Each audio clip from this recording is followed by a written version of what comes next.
मित्रांनो नमस्कार.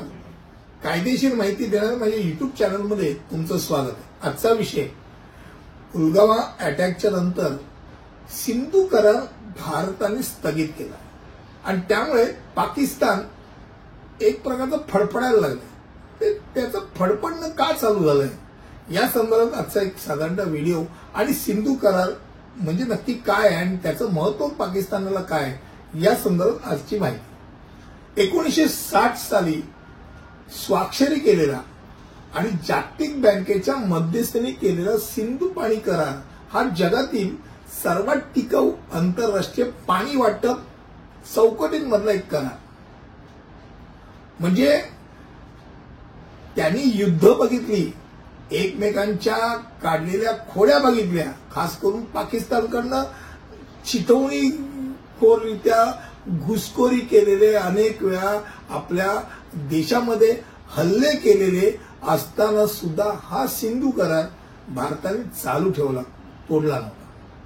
आणि त्या सिंधू खोऱ्यातील एकूण 6 प्रमुख नद्या ज्या आहेत, ज्या सिंधू नदीच्या पोटशाखा म्हणून पाहिजे तर सिंधू नदीमध्ये पश्चिमी भागातनं ज्या नद्या आपण म्हणतो, ज्याला 6 नद्यांमध्ये 3 पश्चिम आणि 3 पूर्व असं जर म्हटलं तर 3 पश्चिमेच्या ज्या नद्या होत्या, सिंधू, झेलम आणि चिनाब, या तिन्ही नद्यांचं पाणी खास करून पाकिस्तानला वाटप केलेलं होतं. आणि पूर्वीकडच्या ज्या नद्या आहेत त्या रावी, बियास आणि सतलज या नद्यांचं पाणी हे बहुतांशी भारताच्या वाट्यामध्ये आहे.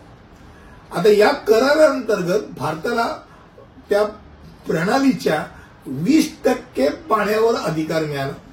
जर 6 नद्यांचं जर जलस्तोत्र पाहिलं म्हणजे सुमारे 33 दशलक्ष एकर फूट किंवा 41 अब्ज घनमीटर BCM दरवर्षी पाणी हे भारताच्या वाटेला आलं. तर पाकिस्तानच्या वाटेला 80% पाणी म्हणजे 135 MMF किंवा 99 अब्ज घनमीटर पाणी पाकिस्तानला मिळतं. भारताला जलविद्युत सारख्या गैर उपभोगात्मक कारणांसाठी पश्चिमेकडील नद्यांचा मर्यादित वापर करण्याची परवानगी, परंतु प्रवाह रोखू शकत नाही, त्या लक्षणीयरित्या बदलू शकत नाही असं तर करार म्हणतो. भारताने पाकिस्तान सोबतच्या सिंधू पाणी करार स्थगित केला आणि अनेक युद्ध, संकटे आणि दशकांच्या शत्रुत्वपूर्ण राजनैतिक कूटनीतीतनं सुद्धा बचावलेला हा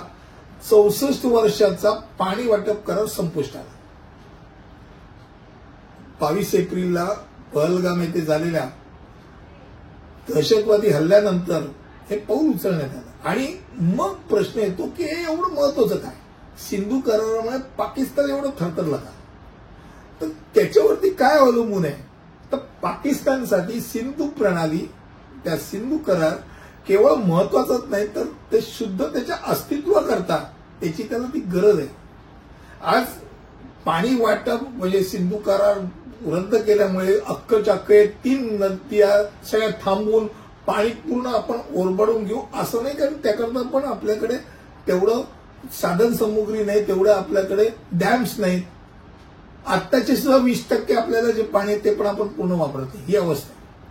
पण आपण ते आता करू शकू आणि हीच फार मोठी भीती आहे. पहिली गोष्ट म्हणजे पाकिस्तानसाठी 80% लागवडीखालील जमीन म्हणजे सुमारे 16 दशलक्ष हेक्टर सिंधू प्रणालीच्या पाण्यावर अवलंबून आहे. या पाण्यांपैकी 93% पाणी सिंचनासाठी वापरलं जातं, ज्यामुळे देशाच्या शेतीचा तो कणा बनतो. ही प्रणाली 237 दशलक्षापेक्षा अधिक लोकांना आधार देते, म्हणजे ज्यामध्ये पाकिस्तान सिंधू खोऱ्यातील लोकसंख्येचा जवळजवळ 61% वाटा आहे. प्रमुख शहरी केंद्र म्हणजे कराची, लाहोर, मुलतान या नद्यांमधून थेट पाणी घेतात. तारबेला आणि मंगलासारख्या जलविद्युत प्रकल्प देखील अखंड या प्रवाहांवरती अवलंबून आहे.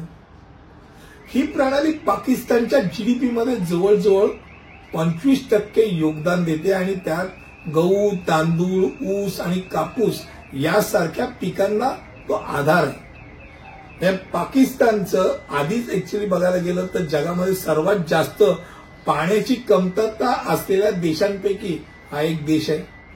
दरडोई उपलब्ध पाणी त्यात कमी आहे. आणि जर भारताने ठरवलं की थोडं जरी पाणी काढलं तरी त्याची अवस्था बिकट होणार आहे. आणि त्यामुळेच आज सिंधू करार भारताने स्थगित केल्यामुळे पाकिस्तान सरफडलंय. ते म्हणते की एक प्रकारचे युद्धच आमच्या विरुद्ध पुकारलंय. आजचा व्हिडिओ हा या संदर्भात माहितीचा होता. मला असं वाटतं कमी शब्दामध्ये मी तुमच्यासमोर हा मांडला.